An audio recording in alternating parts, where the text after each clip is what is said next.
Menurutku tantangan Persib untuk juara ada di bulan April ini. Trikinya di sepak bola Indonesia ya begitu. Kok lo bahasanya tricky sih, seolah-olah itu dimanipulasi. Tapi 2 hari lalu kok dapat bisikan ya. Kayaknya Persib murah ini.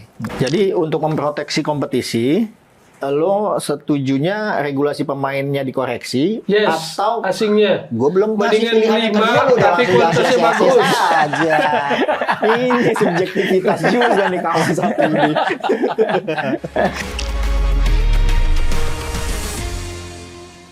Halo, salam One Corner. Jumpa lagi bersama gue Faisal Kreb di acara podcast One Corner.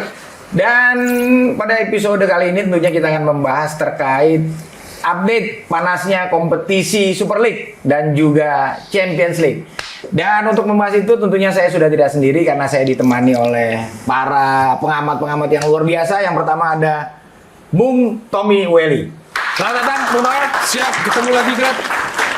Mantap, terima kasih atas waktunya. Dan yang kedua nih, ini luar biasa juga nih, Bung Budi Setiawan. Selamat datang, Bud. Oke, Bud, ini apa kompetisi sudah masuk di pekan ke-28. Ini kompetisi semakin panas, semakin sengit, semakin menyajikan pertandingan-pertandingan yang berkelas gitu kan. Kira-kira gimana nih peta kekuatan klaster di papan atas seperti apa? Budi dulu bola ribon aja. Iya kan? Gimana Bud nih? Ya, kalau perebutan gelar juara di Super League Udah aman belum? kelihatannya rekornya ini masih dipegang sama 2 tim teratas. Iya. Persib dan juga Borneo. Kemarin Borneo menang lawan PSM.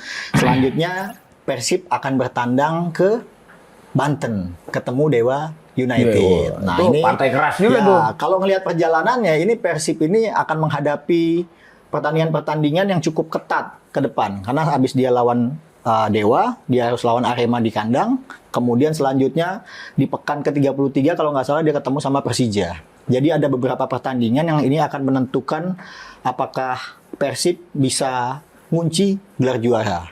Sementara Borneo ini butuh syarat. Kalau seandainya dia mau juara, syaratnya itu adalah Persib harus 2 kali kalah dan dia harus menang seterusnya. Yang ketiga Persija, walaupun selisihnya agak jauh sama Borneo dan Persib, tapi kalau dia konsisten bisa ngunci Masih berpotensi lah ya, masih Persija berpotensi. ya. Masih punya peluang. Minimal nggak ketutup lah. Iya. Nah yang seru juga kan di posisi papan bawah. Iya. Ini masih bersaing ketat. Degradasi ya. Terutama pertandingan kuncinya itu sebetulnya Semen Padang melawan Persijap.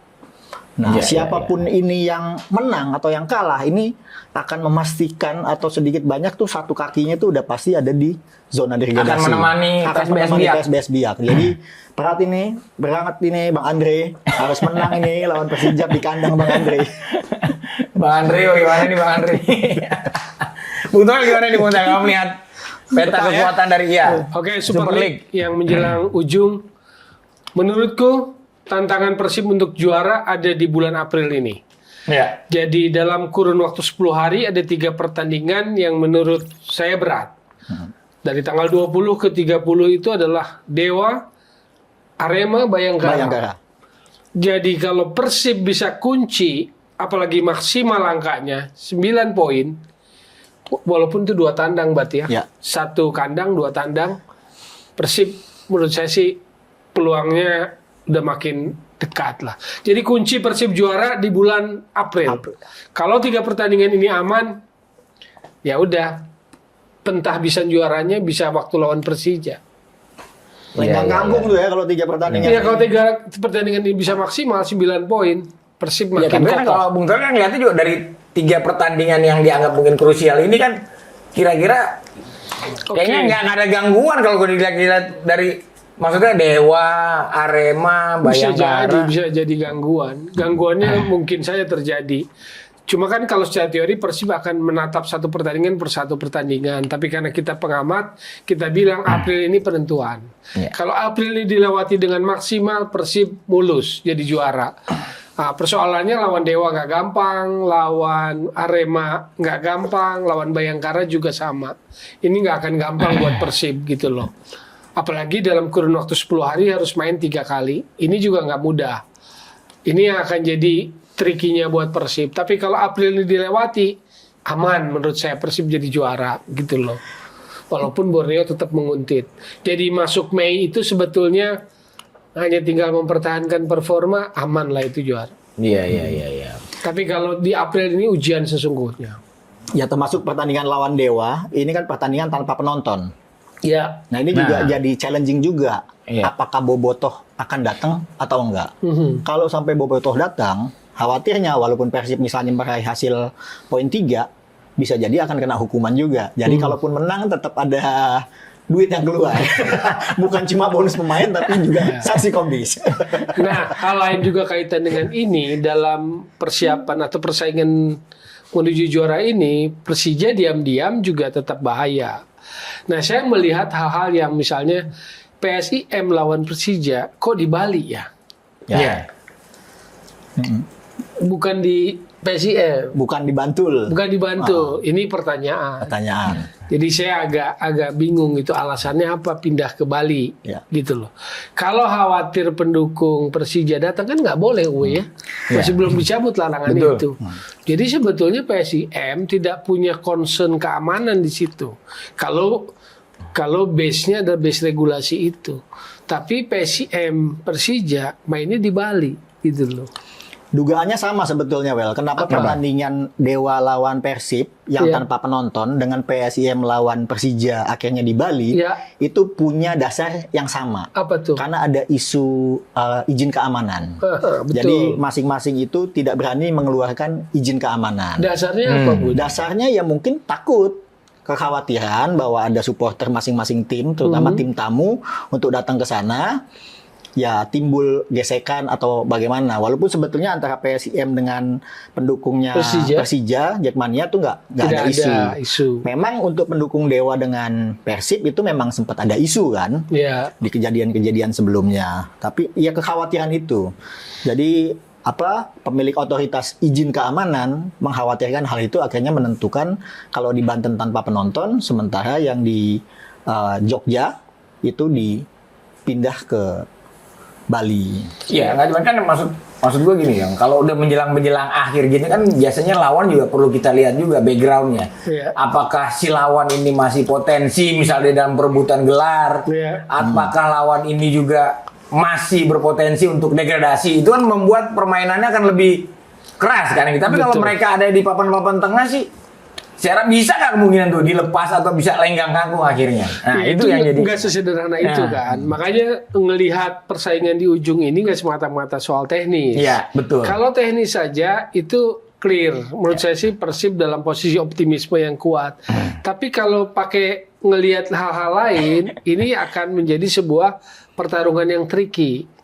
Contoh dalam persaingan ini. Ketika misalnya nanti Persib lawan Arema, PSIM lawan Persijanya di Bali, itu kan tanda tanya kalau dalam konteks koridor fair play. Ada apa ini? Menimbulkan dugaan-dugaan gitu kan. Krep bilang Arema udah nggak terancam degradasi kok. Dewa juga, Bayangkara di posisi keempat malah kan. Cuma untuk juara berat lah Bayangkara kan. Artinya aman. Ya, tapi kan belum tentu, Krep. Iya. Belum tentu mau ngasih aja. Belum tentu mau ngasih ya. Apakah kemudian jadi mudah buat Persib? Enggak. Itu loh. Trikinya di sepak bola Indonesia ya begitu. Kok lo bahasanya tricky sih, seolah-olah itu dimanipulasi atau disetting gitu. Tricky itu jadi nggak semudah kita hanya menghitungkan soal teknis. Jadi tricky gitu loh. Krep bilang kan itu udah nggak pengaruh, udah di papan tengah, Dewa udah aman, nggak degradasi. Juara nggak mungkin, degradasi nggak. Ya tapi nggak gitu juga, Krep. Tetap harus ada. Nanti ada faktor-faktor lain. Kalau kita lebih berteman dengan ini kan gimana? Nah itu dia maksudnya. Soal pertemanan lah. Apakah tetap fight atau dikasih jalur kan gitu. Tinggal gitu makanya aja. tricky itu sengaja gue buka supaya Anda jelaskan konkret aspek apa aja itu. Nah, itu kan cuma dijelasin dulu supaya clear gitu loh masalah kompetisi ini yang kan. Mana yang bagian yang mana yang harus diperjelas lagi. Yang menimbulkan pertanyaan publik itu kan sebetulnya yaitu Dewa lawan Persib kenapa tanpa penonton, lalu PSIM lawan Persija kenapa dipindah ke Bali. Kan udah terjawab bahwa itu tidak diizinkan oleh otoritas pemegang itu kan formalnya gitu. Formalnya kan seperti itu gitu. Cuma kan kalau kita pengalaman di sepak bola yang bukan yang di depan panggung, tapi yang di belakang panggung. Itu di belakang panggung itu. Karena surat yang beredar di sosmed tentang pemindahan PSIM lawan Persija itu kan nggak menyebutkan alasan. Betul. Hanya menyebutkan tentang tahapan-tahapan. Iya. Jadi sebagai penikmat bola, gue kan kalau ada informasi, gue mempertanyakan ini apa ya argumennya apa, alasannya gitu loh. Cuma kalau gak nemu jawaban ya gue lempar bareng-bareng gitu. Siapa tahu Budi lebih tahu. Sejauh ini itu jawaban yang gue ketahui. Benar ya, udah gak ada lagi nih ya berarti jawabannya. Kelihatannya sih hanya itu. Makanya menurut gue April ini adalah ujian sesungguhnya Persib. Kalau bisa lewatin peluangnya gede. Dan bisa dikatakan prediksi siapa yang akan juara musim ini bisa ditentukan di April ini dong. Iya, menurutku Gitu sih. kan? Ini pertarungan Persib di sini. Apalagi dalam kurun 10 hari main 3 kali gak gampang. Main lawan Dewa, Arema dan Bayangkara gak gampang. Lawan Dewa away, lawan Bayangkara away, lawan home Arema.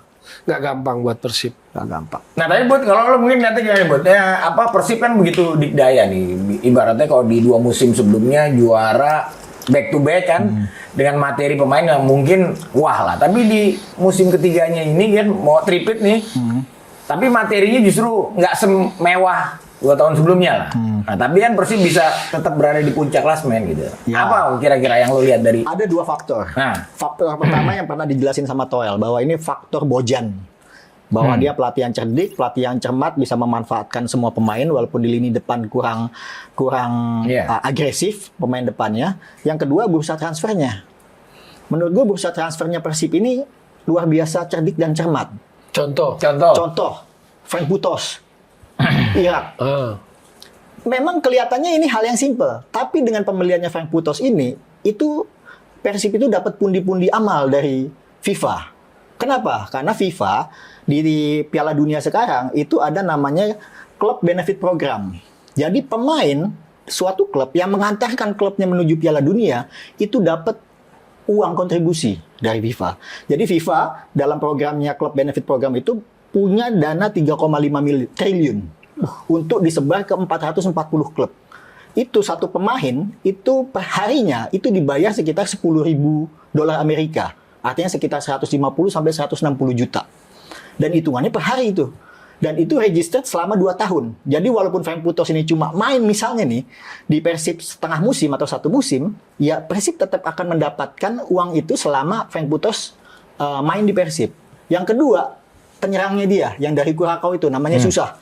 Yang sekarang udah nggak main di Persib. Itu membawa Kurakau main di Piala Dunia. Walaupun dia udah nggak di Persib, Persib tetap dapat uang itu. Jadi dari sini kita bisa melihat kecerdikannya Persib untuk mengambil pemain-pemain yang bisa berkontribusi bagi negaranya untuk main di Piala Dunia. Apalagi kalau Levin Kurzawa akan dipanggil sama timnas Prancis. Bertambah lagi tuh pundi-pundi amal ininya Persibnya. Nah ini menurut gua kecerdikannya manajemen Persib bisa melihat celah regulasi itu. Yang ini nggak diintip oleh klub-klub lain. Tahun lalu musim 2024-2025 gue bikin riset tuh tentang pemain-pemain asing yang main di Super League. Hasil itu tidak pernah gue rilis karena gue khawatir itu akan menimbulkan kegaduhan. Tapi dari hasil riset itu menunjukkan bahwa pemain-pemain asing yang main di Liga Indonesia, ya mohon maaf aja, itu memang sudah memenuhi dengan standarnya AFC dan FIFA ya, yang udah dirilis ya, bahwa kalau untuk Asia itu harus level 1 liganya, kalau di Eropa itu minimal tier 2. Tapi banyak temuan-temuan yang ini pemain yang seharusnya dia di Brazil itu minimal harus tier 3, itu sebetulnya dia cuma main di tier 4. Tapi dia dipinjemin dulu nih, atau dipindahin dulu ke klub yang ada di tier 3, baru kemudian masuk ke Liga Indonesia. Jadi ada triki-trikinya seperti itu. Nah, kalau ini Liga mau compete ke depannya dan klub-klub ini bisa mendapatkan program benefit dari FIFA, lu harus mulai jeli untuk mengambil pemain-pemain yang negaranya itu bisa ada kemungkinan untuk kontes di Piala Dunia. Keuntungannya satu, dari sisi finansial udah pasti. Yang kedua, ini dengan sendirinya akan menaikkan standar kualitas pemain asing kita. Jadi nggak bisa lagi nih klub-klub Liga Indonesia, Super League khususnya, yang punya jatah kuota 11 pemain asing, itu sembarangan untuk milih pemain. Inside gue ngelihatnya seperti itu. Kalau untuk Persib. Nah kalau Bung Tol gimana nih terkait Persib dengan Terkait Persib. pada awal musim kan David da Silva dijual, Ciro dijual. Nah, kita pikir kan wah kayaknya mungkin akan dilepas nih sama Persib, tapi nyatanya konsisten performanya. Oke. Makanya gue menyebutkan faktor Boyan sangat kuat. Ya. Kenapa? Karena secara pembelian pemain asingnya itu nggak semuanya menurut saya dalam level excellent. Di belakang oke lah menurutku sih. Matrikardi, Barba itu pembelian yang oke belakang. Penjaga gawang enggak loh, masih Teja, Paku Alam. Justru kiper asingnya jarang sekali main. Jadi menurut saya itu adalah secara ekonomi penghamburan karena dia asing. Kita nggak tahu berapa tuh. Di tengahnya oke lah, Frank Putros itu versatil. Jadi bisa main di back, bisa main di gelandang. Lalu juga Eliano Reinders. Eliano. Tapi depannya menurut saya pembelian Persib nggak excellent. William terlalu Barros istimewa, bukan striker yang bagus. Bayangin untuk ukuran pemain asing berhasil, William Barros tuh menurut gue sih nggak berhasil. Nggak berhasil lah. Kalau kita hidup lama di sepak bola Indonesia, Luciano Leandro, Jackson Thiago masih ada kelihatan oke lah dia belas. Carlos de Melo even kan. Ini William Barros gitu loh. Dari 50-an ya bisa gagal semuanya gitu loh. Ramon gimana? Ya nggak excellent juga Nggak kecuali excellent hanya juga. physical Iya, aja. ya. Hanya physical aja gitu, strength aja nabrak. Lalu Andrew Yung juga. Andrew Yung positioning bagus, tapi kan lihat tidak ada striker Persib yang di top scorer. Ya. Top scorernya David da Silva, siapa Peralta, lalu Maxwell ya. Maxwell Persija.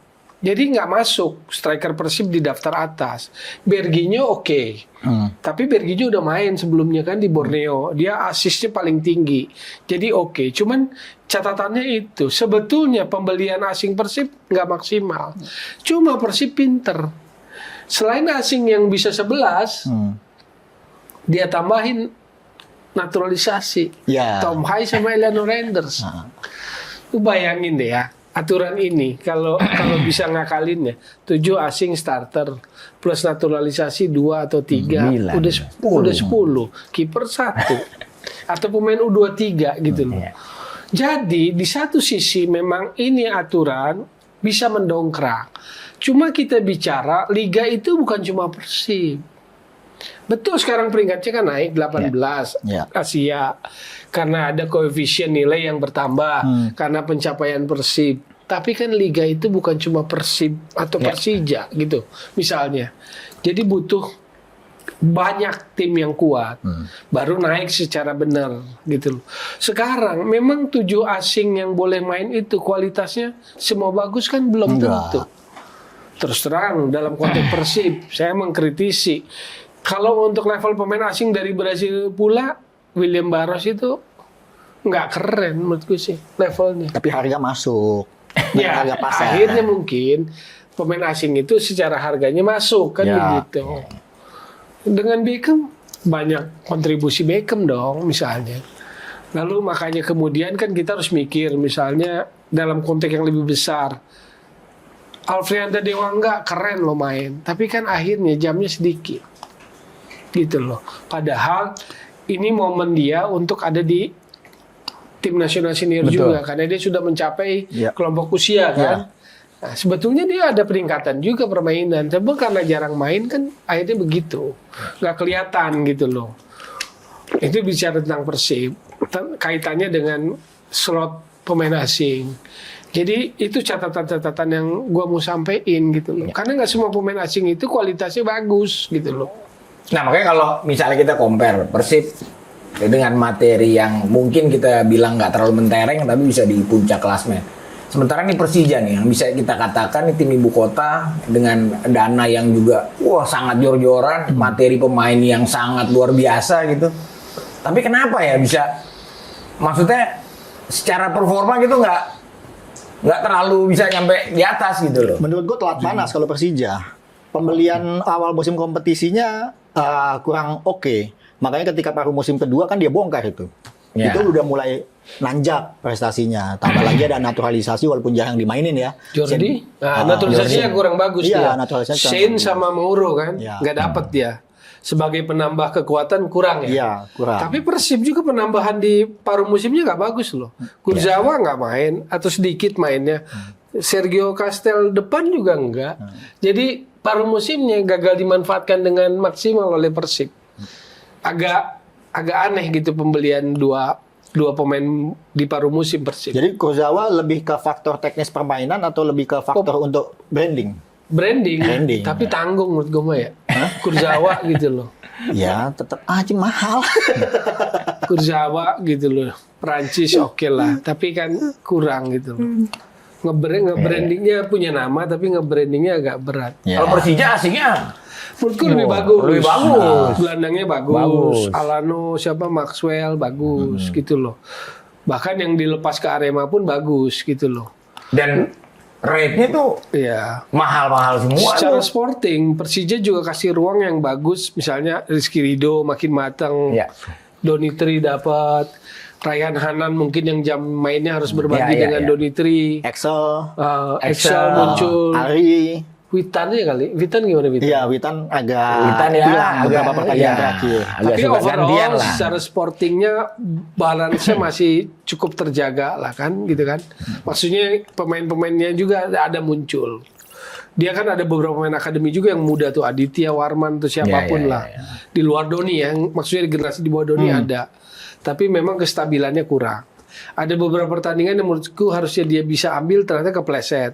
Kedua mungkin faktor kestabilan finansial Bud. Karena Persija kan ada isu itu Ya, alhamdulillah kalau musim ini sih udah nggak ada isu itu ya. musim lalu. Musim ini sih nggak musim ada. ini musim lalu ya? BUMD aja banyak sekali tuh yang Nah, sponsorin itu Persija. Jepang yang keluar. Jepang siapa? Rio siapa itu? Maruzawa siapa? Itu kan salah satunya kan komplainnya itu.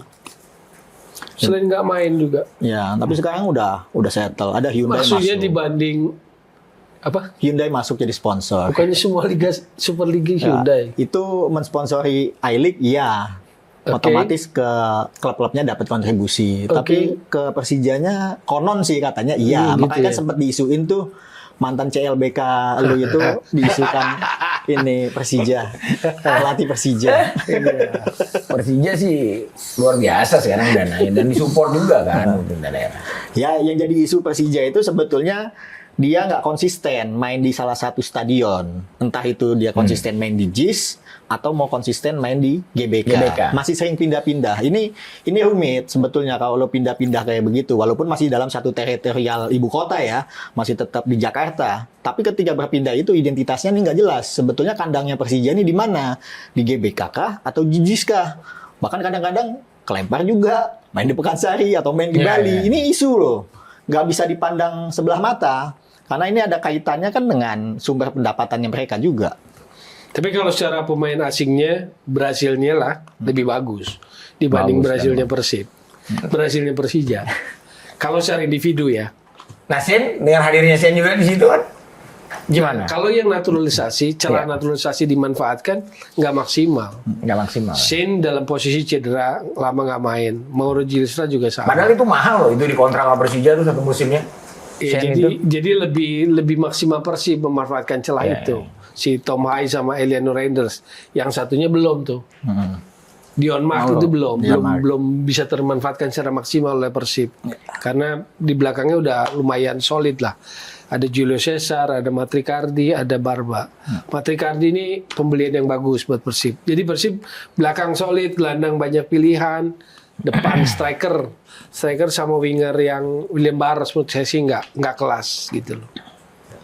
Ya udah nggak bisa juga ngambil pemain asing lagi di Iya sisa sekarang sih. pertandingan. Makanya Palingan di musim depan. gua menyebut faktor Boyan karena itu.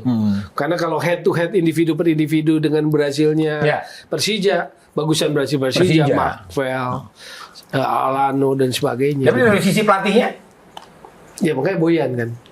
Boyan lebih kuat dibanding yang Mauricio Sosa kan maksudnya. Ya saya lebih condong kepada Boyan. dalam pemahaman taktikal, dalam memanfaatkan kedalaman squad gitu, dalam memanfaatkan kualitas pemain lokal, kapan Beckham starter, kapan Beckham main pengganti, kapan Sadil starter, kapan Sadil main pengganti, gitu loh. Ya. Nah, kalau balik lagi kan sebuah kompetisi yang baik akan menghasilkan tim nasional yang tangguh gitu. Nah, mungkin menjelang nih udah di penghujung kompetisi nih, mungkin evaluasinya seperti apa nih? Apakah kompetisi ini juga sudah memberikan kontribusi yang signifikan terhadap tim nasional kita? Gimana, Bu? Ya minimal kan ada nama-nama dari kompetisi baik itu di Super League maupun Championship, ada nama-nama yang itu bisa dipertimbangkan untuk masuk tim nasional. Misalnya dari Persija ada Excel bisa dipertimbangkan untuk masuk timnas karena dia salah satu pemain lokal yang masuk dalam jajaran top skor walaupun masih di bawah 10, baru 6. Lalu Ari pemain sayap Persija walaupun dia nggak mencetak gol tapi pergerakannya itu mirip-mirip Aliudin zaman dulu. Aliudin. Bayonet tuh kecil dia. Kalau dari Championship ya, gue ngelihat pemain yang layak untuk dipertimbangkan masuk ke timnas itu Reno Salampesi, anaknya Ricky, kemarin cetak gol waktu lawan Persipura. Ya gue nggak tahu nih apakah Championship ini akan masuk bursa untuk masuk timnas, tapi Persipura itu menurut gue layak tempatnya untuk di Liga 1.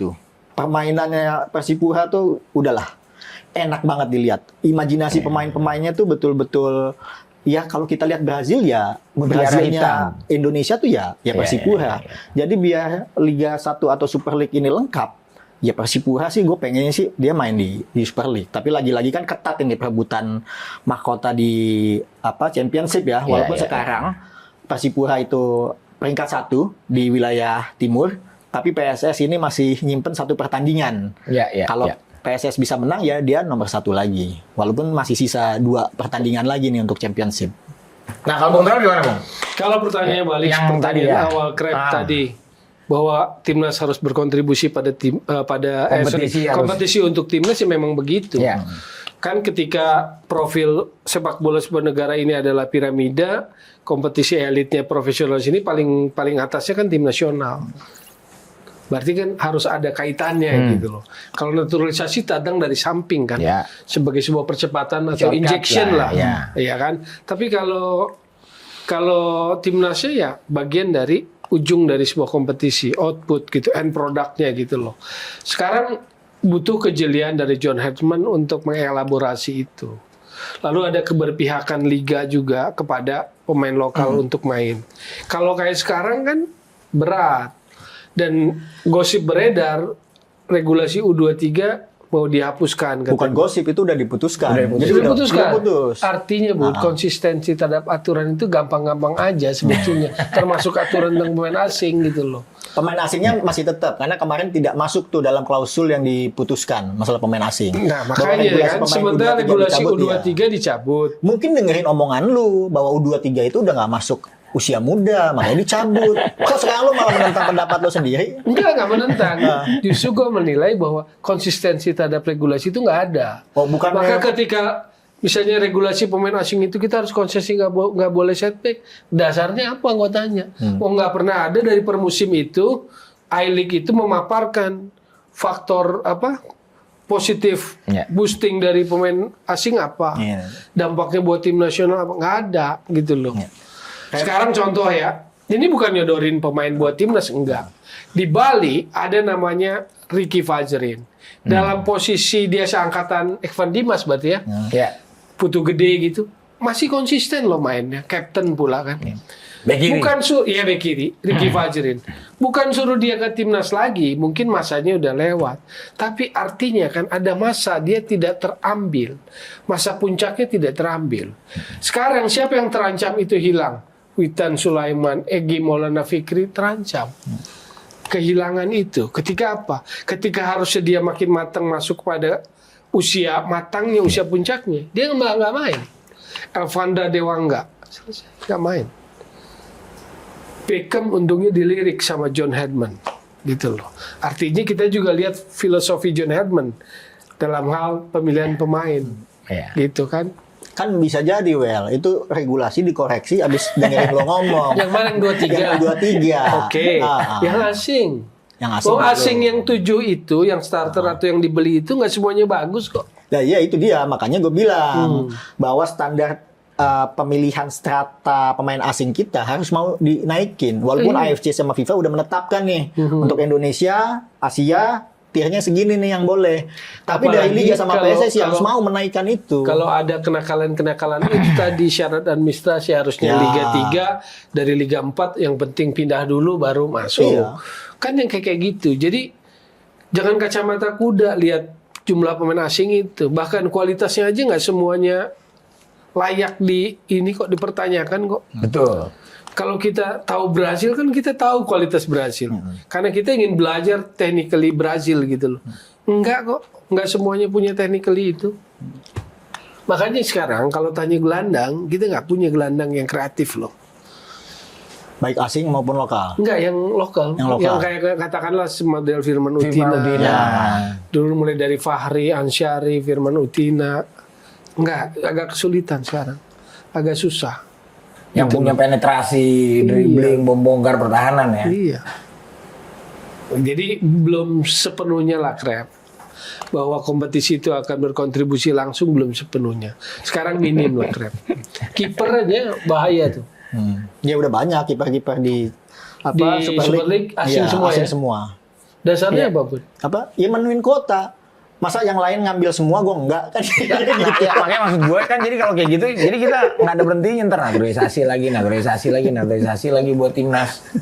Kan gitu Pak. Sementara kalau kita lihat nih orang awam aja melihatnya gini, kalau Jepang gitu kan. Mereka ngalahin Inggris, ngalahin Brazil. Tapi pemainnya nggak ada tuh yang hitam-hitam gitu yang dasar gitu. Ya begitu aja semuanya. Kan gitu. Contoh Arab Saudi nggak ada tuh yang pemainnya rambut merah mata biru, kan nggak ada. Ya begitu aja semua sama. Iya. Kan gitu ya maksudnya. Nih kita kenapa sih harus gitu loh ya? Kalau yang udah oke lah kemarin Iya, kan. iya. Ya kan. Maksudnya yang kedepannya nih gitu. Iya pasti betul, itu kan udah disampaikan sejak dari kapan-kapan gitu loh. Sehingga ketika orang akhirnya kan membuat sebuah garis antara pro dan anti gitu loh. Padahal aku bicara tentang sepak bolanya gitu, tentang bagaimana membangun sepak bola Indonesia gitu loh. Makanya kemarin kan di edisi sebelumnya muncul istilah proteksi. Iya. Karena harus ada proteksi, kalau nggak akan dapat jaminan itu. Goalkeeper itu Bud, Medan itu gudangnya goalkeeper dari zaman dulu. Roni Paslah, Ponirin Meka, Edi Harto, Marcus Horizon, belum dari timur. Siapa? Jendri Pitoy. Dari Jawa juga banyak. Purnomo, siapapun. Igede Putuyase, Bali banyak. Imade Wirawan. Apalagi Bali itu kuat di tangannya. Kalau Bali nyari striker susah.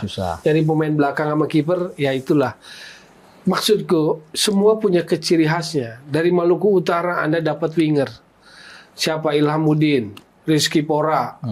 Terus siapa lagi lah? Julham Jamrun. Ya kan, Julham Jamrun. Nah itu Maluku Utara tuh, winger-wingernya kenceng-kenceng larinya. Jadi kalau kita mendalami sepak bola kita kuat kok. Makanya kan kemudian sempat muncul namanya Villanesia, filosofinya proaktif mainnya, bukan reaktif bos. Itu yang nyusun Danur Windo, dibantu Luis Mia, pemikir-pemikir juga sepak bola. Terus kemana sekarang? Tiba-tiba kicep gitu. Jadi untuk memproteksi kompetisi, lo setujunya regulasi pemainnya dikoreksi atau asingnya? Gue belum kasih pilihan yang kedua, tapi kualitasnya bagus aja. Ini subjektivitas juga nih kawan satu ini. Itu opsi 1 tadi dikoreksi regulasi pemain asingnya. 5 bagus, lebih bermanfaat. Atau tetap seperti yang sekarang, tapi tiernya ditinggiin. Enggak. 5 dikurangi maksimal tapi kualitasnya bagus. Kalau istilah ada senior kita dulu, ini bahasa bola. Jangan kucing kurap yang datang. Enggak, ini masalahnya bagus nih dari kacamata pelatih atau kacamata agent. Kan gitu, karena kata agent bagus. Kan gitu. Ayo. Betul. Kan gitu.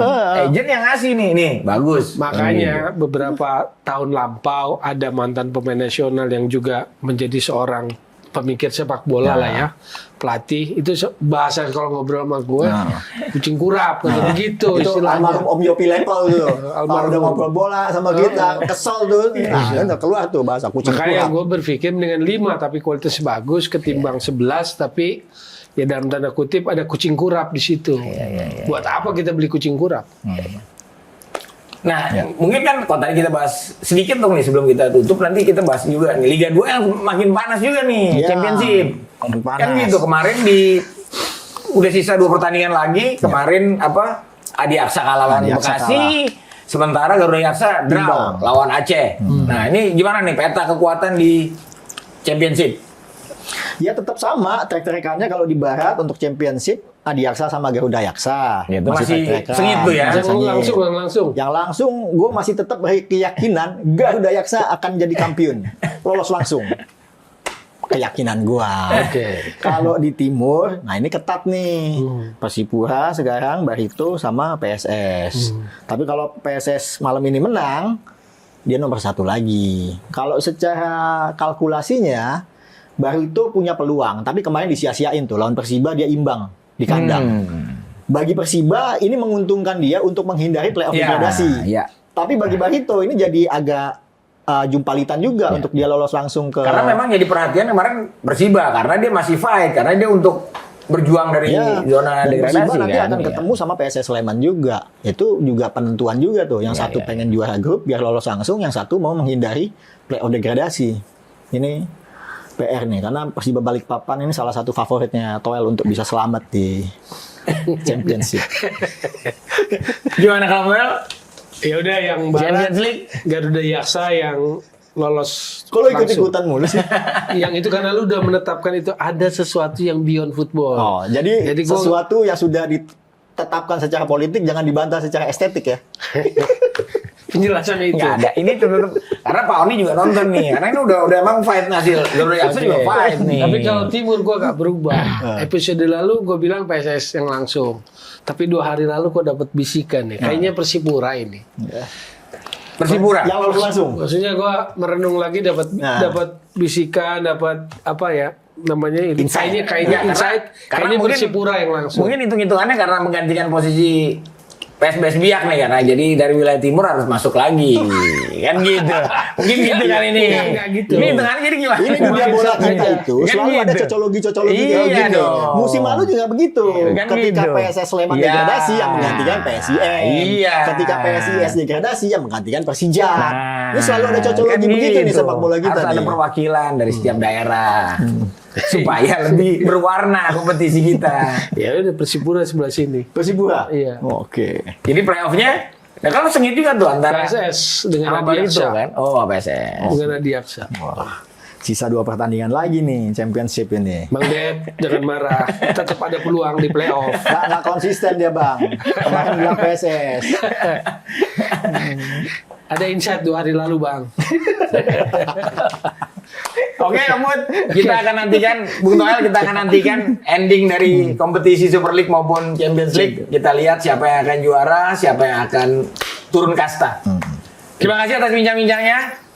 Sudah hadir di podcast One Corner. Ya, Mirsa, itulah bincang-bincang kami bersama Bung Toel dan Om Budi di acara podcast One Corner. Jangan lupa saksikan terus One Corner hanya di TV One News. Salam One Corner.